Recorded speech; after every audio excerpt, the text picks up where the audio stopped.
Hey girl, let's talk crime. So, this next case has been requested multiple times. I apologize for the delay, but tonight we will be discussing the disappearance and death of 25-year-old Shanaira Selden.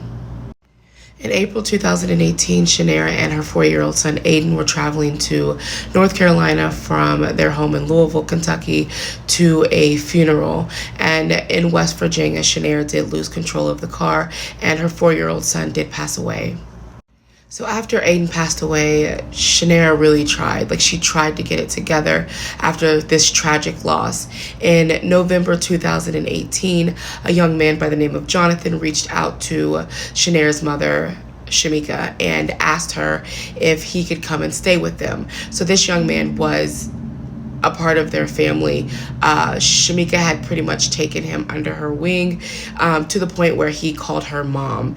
And he said that he did not want to live where he had been living, and he didn't want to fall back into old habits and just kind of wanted a fresh start. And Shamika agreed. In January 2019, Shanaira and Jonathan began a relationship. Now, her mother, Shamika, was not happy. It was not something that she would have preferred, and she felt like her daughter could have been a little bit vulnerable because she was dealing with the passing of Aiden.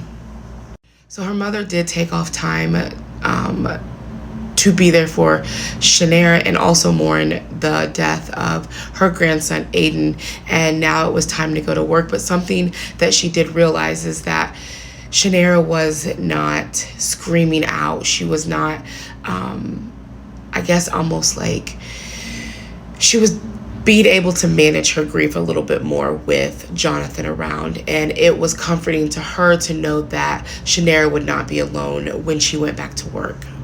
So let's fast forward a few months, and she is told that Jonathan is using drugs. Now, she is a therapist and she works mainly in addiction. So it was something that she was able to spot, and she did not believe that her daughter was using drugs, but was not sure how long it would take for her to get to that point, as she was easily influenced by this relationship by Jonathan.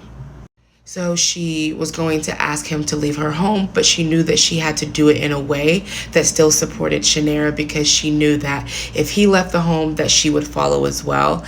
And so ultimately, when asking him to do a drug test, he refused. And in April of 2019, he did leave on his own, and Shanaira followed.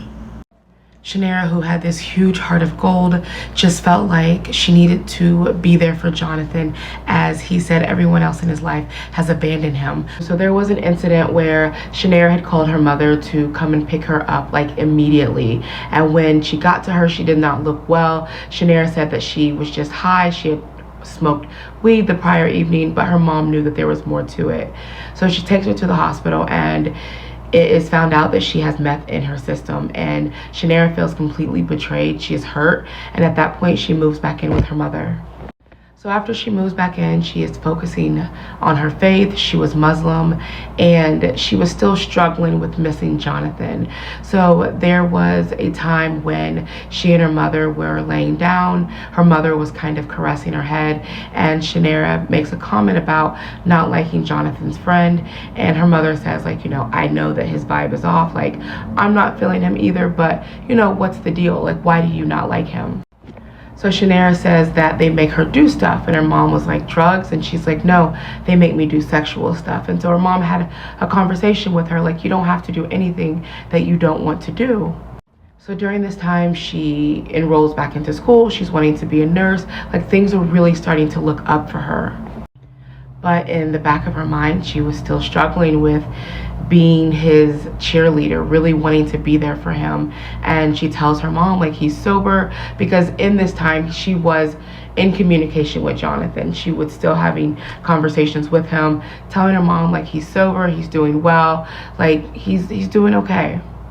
On October the 11th, 2019, Shamika's son calls her and says that his sister, Shanaira, is leaving in a car. So she calls her daughter and was like, where are you going? And that's when she tells her that she's going back to Jonathan's house.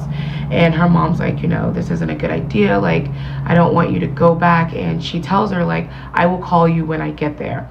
So once she gets there, she does call her. They have a conversation for about an hour or so. So her mother makes it her business to speak to her daughter every day, see her daughter every day, no matter what it was.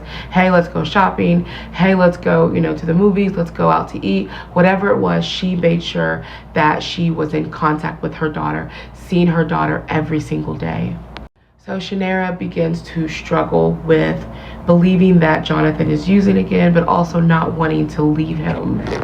So Shanaira calls her mother and asks her if they can meet up over the weekend for dinner because she wanted to speak with her.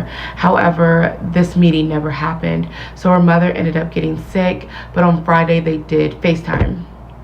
So during this conversation, she is showing her mom her head covering, and her mom's telling her how beautiful she looks, and they have a regular conversation, and this is the last conversation that she has with her daughter. So I said that she FaceTimed her mother on Friday, she FaceTimed her mother on Saturday, and then on Sunday, her mother received a text message from her asking her how she was doing, if she was feeling any better, and her mom thought that it was really weird because they usually talk, but they kind of had a conversation, and that was the absolute last communication she's had with her daughter. So on Monday, October 21st, 2019, Shamika is at work and she receives a text message from Shanaira's phone that says, "Sorry to bother you, but have you seen Shanaira?" So obviously confused, she steps out and she calls her daughter's phone, and Jonathan answers and she says, "What do you mean, is she with me? Is she not with you? Like, have you not seen her?"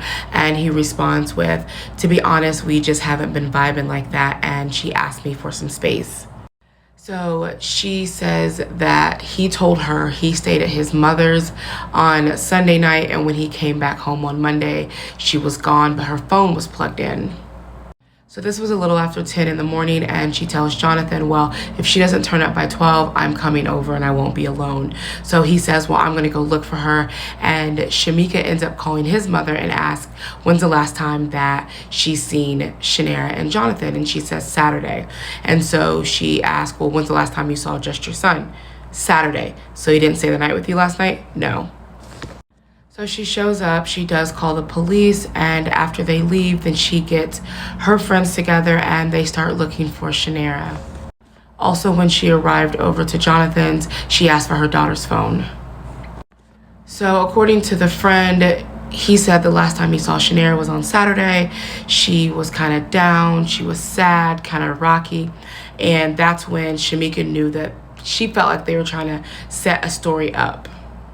So as she's putting up flyers and she and her friends, family are looking around everywhere for Shanaira, she is going through her phone trying to find any clues of to where she could be. She realizes that she could actually switch users in the messages, and when she does, it takes her to Jonathan's messages because at one point he had logged into his account through her phone. So she sees that a lot of stuff he was saying was inaccurate as far as his timing. So he told her that he got home at 8 o'clock in the morning, but according to messages that he was writing to his friend, at 9:30 he was still on the bus. So while she was going through his messages on her daughter's phone, not only did she see that he was lying about a lot of the timeline, she also seen that he had been sexually involved with one of his male friends. And she never told Jonathan that she knew this, but she did tell the detectives. On day 2 of the search, Jonathan at this point has not assisted in the search, has not posted flyers on his Facebook, has not done anything as it relates to finding Shanaira. Shamika, her mother, also realizes that Jonathan is moving his things out of this house, and she is confused, like, what's going on? And she says her wife tells her that, well, he can move because he knows that Shanaira's not coming back. So as the days go on, they are searching for her everywhere. They are searching in places that no person should be searching for their loved one at, their child. She said she had to call the morgue to see if Shanaira was there. They were searching in dumpsters, nearby parks, just everywhere. And it seemed like she had completely vanished off the face of the earth. So according to Jonathan, she left with her peacoat. And that was odd to her mother because, number one, it was 70 degrees, but also she would always struggle with telling Shanaira, like, put your coat on, like, so, like, it's super cold, like, get yourself together, so that was something that really threw her off as well. So on Sunday, she, her wife, and her grandchildren were sitting down eating dinner when she got a notification on her phone, like a news break, saying that a body had been found in a river in Indiana, and instantly she knew that it was Shanaira. So the following day, she and her daughter began calling the Louisville coroner, trying to figure out if it was in fact Shanaira. However, they were not getting anywhere because she was not found in Kentucky. She was found in Indiana, so they were calling the wrong place. So up until this point, Jonathan is still not assisting with the search, and she receives a text message from him like, hey, I heard that they found a body in the river. Like, tell me what's going on. Like, I'm freaking out. So on Tuesday, she receives a call from the detective asking her to come down, and she and a friend end up going down there, and they tell her that they are 98% sure that the body that was found in the river was Shanaira.